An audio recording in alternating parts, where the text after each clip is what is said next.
Fairly quickly with this. If you need to pause during the video, please do so to take a look at things. Let's talk about what makes something funny. So one of the older theories of humor is that you find humor in the misfortune of other people, such as this cover from Archie Comics #1, where you can see Archie is going to be hurt. We know that it's funny, though, because we know that he's going to be okay. Otherwise, there wouldn't be an Archie Comics #2. As you can see, quite a funny thing. What the most recent idea of humor, though, is the benign violation theory, the idea that something is funny when it is wrong or unsettling, but is actually benign. This explains the gag on the cover of Archie Comics #1, because we know that it's benign, he doesn't get hurt. It also explains puns. Well, first you can see you need that sweet spot of the benign violation. But linguistic puns, because it's a violation of the English language, but it is certainly benign. And it explains why we laugh when we're tickled, because it's a perceived personal violation with no real danger. But it also explains why strangers cannot tickle us, because that's not at all benign. And it explains why we cannot tickle ourselves, because it's not a violation. It also explains why some jokes are funny and others are not. For example, Holocaust jokes or sex jokes, jokes about sex. It also explains why things are not funny, such as Mel Brooks' Blazing Saddles, which was funny. Some people would still say is very, very funny, but the way that it treats African Americans is not at all benign any longer. It also explains why we don't laugh at some things. This is the splash page for a spoof of The Shadow in Mad Magazine #4. And if you take a look up here, that is not funny to you probably because you don't know the historical reference. So this reference is actually to the United States Senate Special Committee to investigate crime and interstate commerce. It was called the Kefauver Committee because it was chaired by Senator Estes Kefauver of Tennessee. If you've seen The Godfather Part 2, the scene during the Senate hearing is based on this committee. The joke here in this cartoon is that we have a bunch of criminals who are watching the crime proceedings on the television. So if we don't understand the historical context, it's hard to understand whether or not something is funny sometimes. Part of understanding humor is understanding what Yiddishkeit is. Yiddishkeit is the Jewishness of Ashkenazi Jews in general, and Yiddish-speaking Jews of Eastern and Central Europe in particular. So here you can see, this is probably not funny to many of you, but the word ganef is actually Yiddish, based on Hebrew, which means thief. So if you get the joke, it's funny to you. Now, and then here we can see this is another spoof in Mad Magazine about Dragnet, and throughout this comic strip, there is an older woman who is obviously Eastern European and Jewish, and she is looking for her son. And in the last panel, she finally finds her son. And this probably is not funny to you unless you know the Jewish stereotype that Jews have intestinal issues and difficulties. Here is my grandma Yetta, right there. She is from Poland. She died quite a while ago. But anyway, whenever she would visit me in Los Angeles, visit my family, and stayed at our house, she always brought a bottle of prune juice because it aids in indigestion and things like that. So just part of that Jewish stereotype that would make you laugh if you knew about it. Now, one of the things that's interesting about Jewish entertainment in the 1950s has to do with Sid Caesar. Sid Caesar lived from 1922 to 2014. He just died recently. And he had a show on television called Your Show of Shows, which ran from 1950 to 1954. Now, Your Show of Shows did not have any Jewish content. No Hebrew, nothing at all. The word Jewish and Jew were never spoken, but the show was very, very Jewish, in part because pretty much all of the writers were Jewish. And here you can see here they are. Danny Simon. Danny Simon wrote for the television shows My Three Sons, The Carol Burnett Show, and others. If you don't know any of those, you should Google them. We have Neil Simon. Joe Stein wrote the play for Fiddler on the Roof and wrote the book and the screenplay. Carl Reiner, Morris, or Howard Morris, who we'll see in a little bit in a skit. Mel Tolkin, all of these guys were Jewish. In fact, Mel Tolkin's name when he was born was Shmuel Tolchinsky. And here they are again at a bit of a reunion. All of these people wrote for Sid Caesar. So now, one of the things that was significant about this is that nothing was said about being Jewish in your show of shows, and that's what made it Jewish, because in post-World War II United States, there was nothing more Jewish than assimilating and trying not to be Jewish. On the other hand, at this time, television was largely an East Coast phenomenon, and all of these writers knew that they were writing for the East Coast market, which meant Jews, and so that's what they would strive to do. So we're going to watch this video, and then we'll talk about it afterwards. And so, gentlemen, in conclusion, I think that it is high time that our great corporation expanded. And I feel further that this expansion could be expressed in a merger with our largest competitor, Continental Utility. Gentlemen, we are forgetting one thing. We have a grave responsibility to our stockholders. And by doing this, we are spreading ourselves too thin, sir. Nonsense, you call it. These stockholders are expecting us to go forward. I'm forgetting one very important thing. Lunch. Had an argument with my wife this morning and ran out of the house without breakfast. I'll get her, though, yeah. So I suggest we have lunch now, but I also suggest that we continue the meeting. Excellent. Because, gentlemen, time is of the essence, so we shall have lunch through the meeting, all right? Miss Devonshire? Yes, sir? The sandwiches we ordered, have they come in yet? Yes, sir. I'll send the boy right in. Thank you very much. Shall we continue with the meeting, please? Yes, sir. Well, Mr. Bixby, you won't find me unprepared at this point to refute your rather preposterous statements. You see, gentlemen, if you bear with me for a moment, I have here the figures to prove that at this time, a merger with Continental Utilities is extremely financially compelling. Now, if you gentlemen will just bear with me. Come on, lad. Our reserves alone in cash, as well as in bonds, including accounts receivable and residual. Why'd you put it in here? You're not supposed to put it in. I want to look at myself. I don't want to put it in. I want to take it next time. Will you continue back? I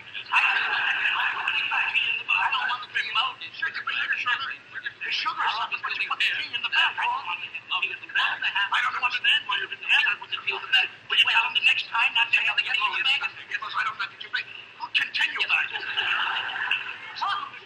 And the wooden forks that you have now, why don't you bring the wooden spoons? I didn't bring the wooden spoons. Why don't you bring this guy? I know you brought the ham and cheese. Well, what's the difference if you brought the ham and cheese and put the tea in? And I can't drink the tea. Is that right? Will you continue, Badgley?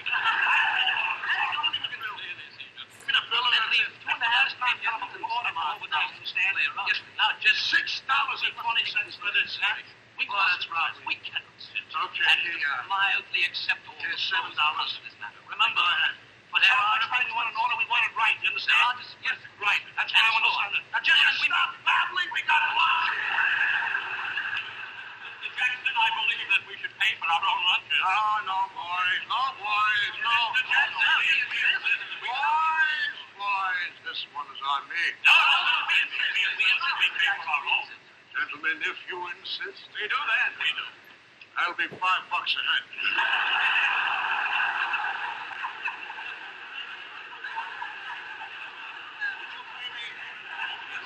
Where is it? I beg your pardon. That's fine. $35 for lunch. Paid $7. That's how I bought the corporation, on lunch money. All right, so let's continue with it. All right, now, Mr. Chairman, regarding transportation in this proposed new setup, we will have 93,000 miles of railroad rolling stock, 87 truck lines, and 48 air transports. Yes, sir. I do believe you ordered the chopped liver. There you are, chopped liver. Who's got the lettuce and tomato? There's another lettuce and tomato right here. Pass it down. Lettuce and tomato. Right here. Ham and cheese. ham and cheese. Right here. Who has the roast beef? Roast beef, yes, sir. Right over here. Who has the quadrillion sandwich? Here. Who ordered this? Ham hock sandwich. It's my ham hock, sir. There you are. We'll continue with the meeting, shall we? Excuse me, gentlemen. I have been sitting here listening to all of this discussion this noontime, and truly, gentlemen, I really can't believe my ears. Being as large an organization as we are, and supposed to have such vast business experience, truly, Mr. Sandwich. yes, Mr. Jackson? Where's my sandwich? I got two sandwiches there. You don't have two sandwiches? You don't have two sandwiches? My sandwich.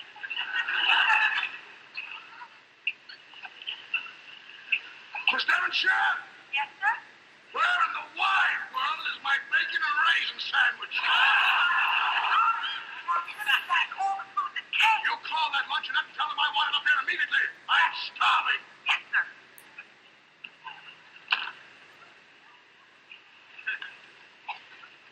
Let's continue with the meeting. Thank you, Steve.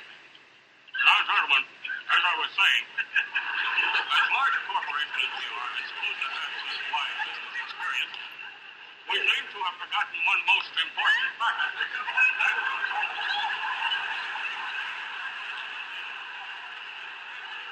With which some of us are so rashly wanting to amalgamate so quickly without any further thought. Preposterous.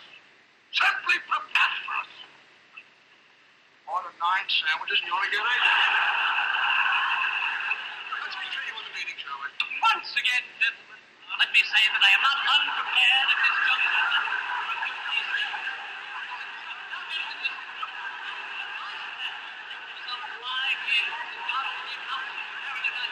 And I say that we must.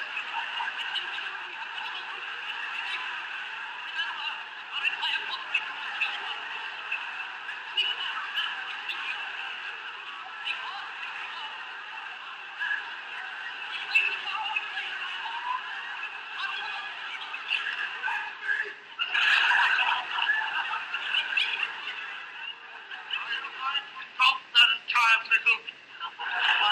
Yes, I'm not able to eat a sandwich without engulfing an entire pickle, sir. Carry on. Gentlemen, as I was saying, risk, we speak of risk, however, let me tell you this is calculated risk.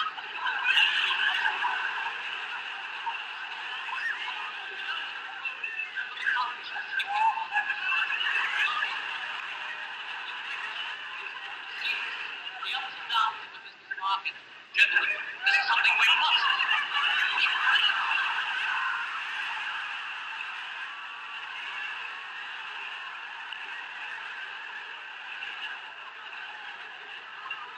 Eat ham hock. Good sandwiches for you. This drizzle and happy, huh? Watch yourself. Seems pretty clear to me that I'm not going to get my sandwich. I'm starving. Gentlemen, I am not a hard man to deal with, am I? And, as you know, you young executives, that the Yule tide is coming soon. You all have families and children. You all have homes and mortgages.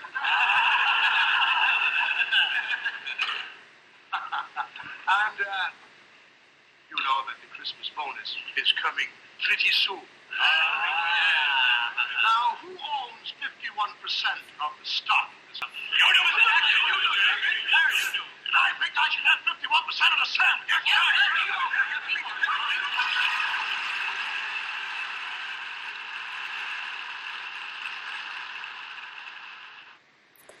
Okay, so that video had some very clear themes that are very, very Jewish, if you know what to look for. One of them is food. Anxiety about not having enough food is a big deal in Judaism. In fact, there are mandated times when you're supposed to eat and have celebrations and things like that. I suggest that maybe you take a look at some other bits from your show of shows. That was live television also, which is pretty interesting. You can find things like that on YouTube. So the other thing that we need to talk about is parody. Now, if Mad Magazine in the early 1950s was very Jewish in terms of their use of Yiddish and Jewish words and things like that, and then which was really an outlier, and then your show of shows was specifically not supposed to be Jewish, the most important thing that we have coming up is Alan Sherman. So Alan Sherman did musical parodies. We're going to listen to one. I suggest that you go onto YouTube and Google or look for other Alan Sherman parodies that you can listen to. They're very, very clever. And Alan Sherman was the first Jewish comedian to put Judaism right in the center of his comedy. He didn't hesitate to do that at all. And the reason why all of this was happening is we have this post-World War II suburbanization, as exemplified by Levittown, and we have these Borscht Belt resorts in the Catskills, north of New York City, where lots of Jews went because of social anti-Semitism. They were not allowed into other resorts. And these things started to break down after World War II. Because, first of all, social anti-Semitism decreased, and it became more affordable to take airplanes to Europe and other vacation spots. And so all of these Borscht Belt resorts went out of business. And at the same time, with the more acceptance of Jews around the world socially, we get Alan Sherman. Now, Alan Sherman's very first... Well, Alan Sherman, first of all, lived from 1924 to 1973. This is his first album. At the time that this was released, this was the fastest selling record album of all time, a Jewish comedy album. Now, when you take a look at this album cover, what do you see? Well, you see a lot of Jewish symbols. You can see there's a bagel there, and we have salami and rye bread and pickles and seltzer water. The other thing that we have is the contrast between Jews trying to assimilate into America and the fact that they're still Jewish. So we have the blonde woman with the slinky black dress, but she's holding a chicken, and not only is it a chicken, but it has not yet been defeathered. And he's not wearing shoes. The whole thing talks about the tension of Jewish assimilation. And Alan Sherman began as a television producer. He invented the show I've a Secret, a very popular show that actually ran on CBS from 1952 until 1967. And he started writing song parodies in the early 1950s. He lived next to Harpo Marx. If you don't know who that is, look him up, one of the Marx brothers. Harpo would invite him over to perform at parties. George Burns, another person you should look up, was at one of the parties and persuaded Warner Brothers to sign Sherman to a record contract. Now, Sherman's popularity really peaked in 1963, and the reason why is because John Kennedy, President Kennedy, was assassinated. Now, there was this guy, Von Meter, who was an amazing Kennedy impersonator. But as soon as Kennedy was assassinated, of course, someone doing Kennedy impersonations was not at all popular, and parody in general declined very quickly. We're going to listen to this song. Now, you should Google some of his stuff, as I said before, on YouTube. So let's listen. You can read along. Thank you. About 6 years ago, I wrote what I've always referred to as my masterwork, which is called Golden Moments from Broadway. And what happened was, it occurred to me, what if all of the great hit songs from all of the great Broadway shows had actually been written by Jewish people, which they were.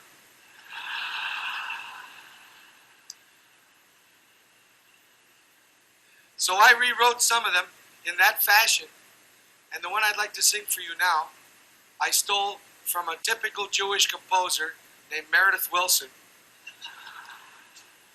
who comes from the Jewish section of Mason City, Iowa. And I wrote this song after I joined a golf club in Westchester County, New York. And after playing there around 2 or 3 weeks, I suddenly realized that everybody there had something in common. And I wrote this song about it. And it goes like this. And we're going to start pretty soon.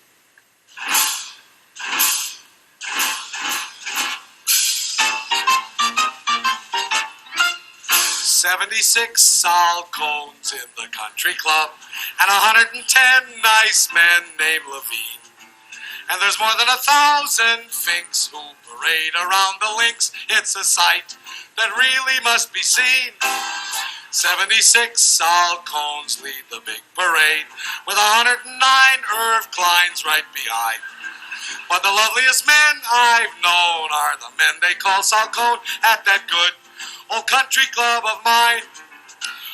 Sal the drugstore man and Sal the furrier, Sal from coats, Sal from shoes, Sal the builder too. And one Sal Cone is known as Sal the worrier. He's so rich, what else has he got to do? Oh, there's Sal who manufactures ladies' lingerie. Sal from shirts, Sal from ties, Sal the Commodore. The country club is full of Sals, and all the Sals are living dolls. But who's staying home to watch the storm? 76 Sal Cones in the country club, 76 Sal Cones playing gin. But they're hard to identify, cause as time goes passing by, one by one, they change their name to Quinn.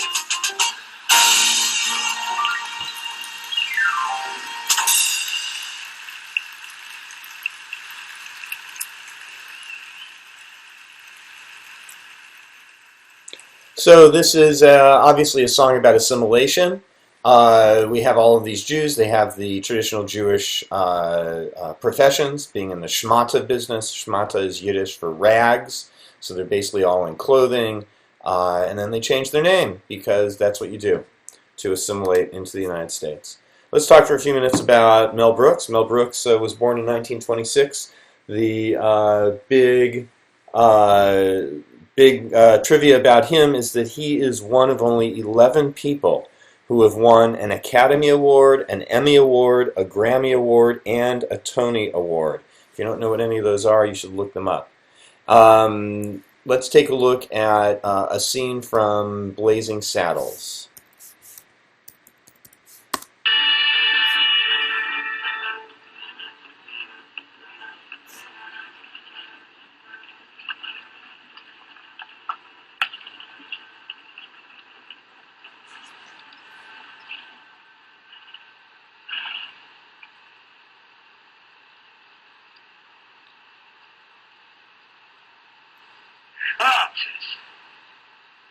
No, seid nicht beschuldigt.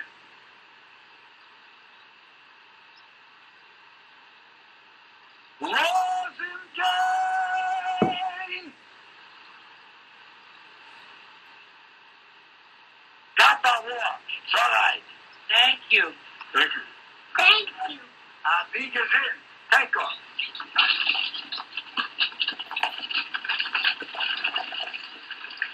Hast du gesehen in deiner Leben? They darker than us. Okay, so what we have here is Mel Brooks speaking Yiddish. Now, if you don't know it's Yiddish, you just think he's doing some Native American language or something like that. He starts by saying Schwarzes, which is means blacks or African Americans. So anytime you meet someone with the last name Schwartz, it basically means that that name means black. Then he says, the one Indian raises his tomahawk, and so Mel Brooks says, no, sei nicht meshuggah, don't be crazy. And then he raises his arms to the heavens, says, los him gain, which means let him go. And then he code switches into English, says kapawak, it's all right. Then in Yiddish, abi gesinnt, as long as you're healthy. And then in English, take off. Then he turns to the other Indians and says, hotze gezen and deine Leben, have you ever seen such a thing? And then he concludes, they're darker than us. Let's take a look now at another, you know what, we're going to skip this. Let's go through here. Lenny Bruce. So Lenny Bruce emerged on the scene in the late 1950s. His birth name was Leonard Schneider. He lived from 1925 only until 1966. You can see him here on the famous Beatles Sgt. Pepper cover, right there. So that's how famous he was.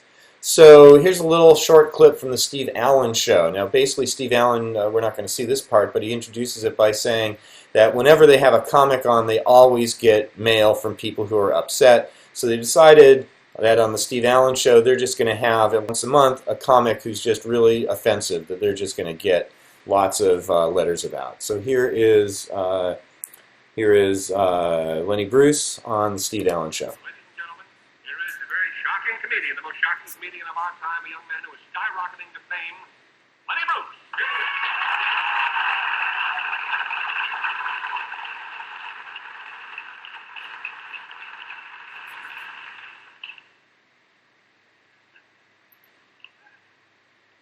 Will Elizabeth Taylor become bar mitzvah?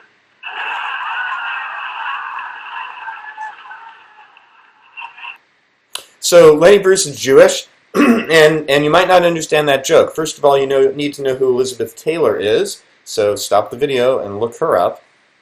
And this was on April 5th, 1959. So you need to know some chronology, and that's that on March 27th, 1959, only a week before, Taylor had converted to Judaism. And that's because just after this show, on May 12th, she married Eddie Fisher, who was Jewish. And so she decided to convert to Judaism. So the joke that Lenny Bruce has is about converting to Judaism. This is another one. Let me explain Jewish and Goyish to you. I suggest that you look this one up on YouTube, and you'll find another of different versions of this. We're going to skip it just because it's a little bit too long. And we're going to go to our final thing, Woody Allen the Moose. I shot a moose once. I didn't mean to break it to you that way. I shot a moose. Was hunting upstate New York in the woods. I tied the moose onto the fender of my car, and I drove back home. But I didn't realize that the bullet had not penetrated the moose, but had just creased its scalp, knocking it unconscious. I'm driving home along the highway. I'm going through a tunnel. The moose woke up. So I'm driving with a live moose on my fender. The moose is signaling for a turn. And there's a law in New York State against driving with a conscious moose Tuesdays, Thursdays, and Saturdays. All right, I don't know what to do. I'm panicking. I realize some friends of mine are having a costume party. I'll go with the moose. I'll ditch him at the party. It wouldn't be my responsibility. I drive to the party. I go up to the front door. The moose is next to me. I knock on the front door. The host comes to the door. I say, hello. You know the Solomons.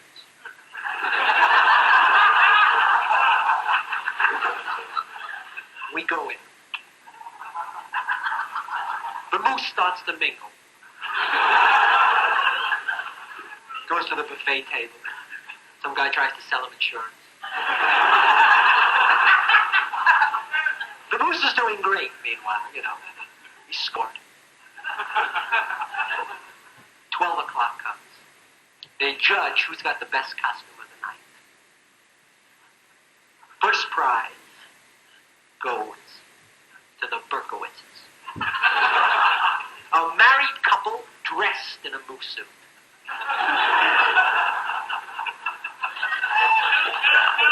The moose comes in second.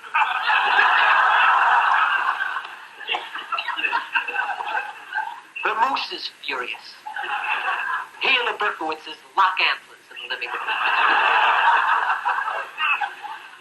They knock each other unconscious.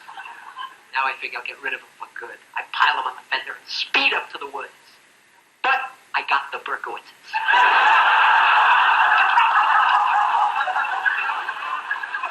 I'm driving along with two Jewish people on my fender. There's a law in New York State. The next month, the Berkowitzes wake up in the woods in a moose suit. Mr. Berkowitz is shot, stuffed, and mounted at the New York City Golf Club. And the joke is on them because they don't allow Jews.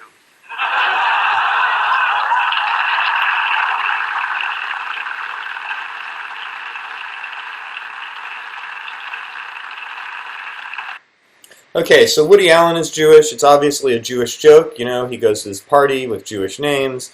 And you need to be a New Yorker to understand some of the jokes about single side parking on certain days of the week, things like that.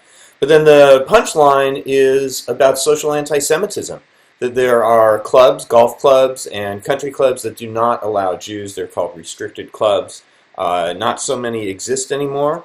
Those of you who live in Houston, River Oaks was once a restricted community that would not sell houses to Jews. And so that's the end of this lecture.